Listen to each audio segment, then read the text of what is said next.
మేషరాశి వారికి 2024వ సంవత్సరము మే తరువాత చాలా అద్భుతంగా ఉండబోతుంది. ద్వితీయ స్థానంలో గురువు వస్తాడు.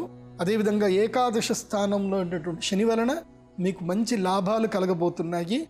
గురువు శని ఇద్దరు కూడా కలిసి ఉన్నారు కాబట్టి మేషరాశి వారికి మీ జీవితం మొత్తం కూడా మారిపోతుంది. ఇప్పటి వరకు మీరు 5 సంవత్సరాలు పడ్డటువంటి కష్టాలు అవన్నీ కూడా ఒక ఎత్తు, వాటన్నిటికీ ఉపశమన మార్గము మీకు ఇప్పుడు మేషరాశి వారికి మే తర్వాత అక్షయ తృతీయ తర్వాత కలిగే అవకాశం ఉంటుంది. అయితే గురువు శనులు బాగా ఉన్నా సరే మధ్యలో కొన్ని గ్రహాలు బాగా ఉండవు కదా, అవి ఇబ్బంది పెడతాయి కదా.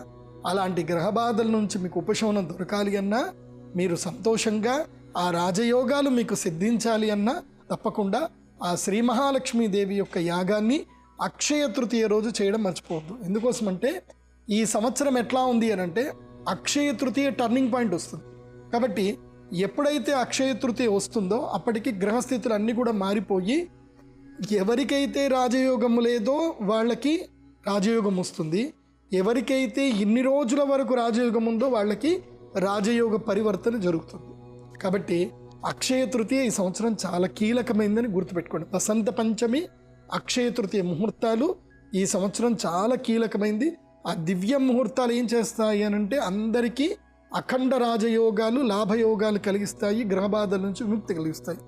అన్ని రాశుల వారు ఇది బాగా గుర్తుపెట్టుకోండి. ఈరోజు యాగాలు చేయించుకుంటే మంచిది. ఇక మేషరాశి వారికి మాత్రం పర్టికులర్గా చెప్పేది ఏంటంటే మీకు రాజయోగ సిద్ధి కలగాలి అని అంటే అక్షయ తృతీయ రోజున శ్రీ మహాలక్ష్మి యాగం చేయండి. ఆ తర్వాత ద్వితీయ గురుడు మీకు ధనయోగాన్ని బాగా తప్పకుండా కలిగిస్తాడు.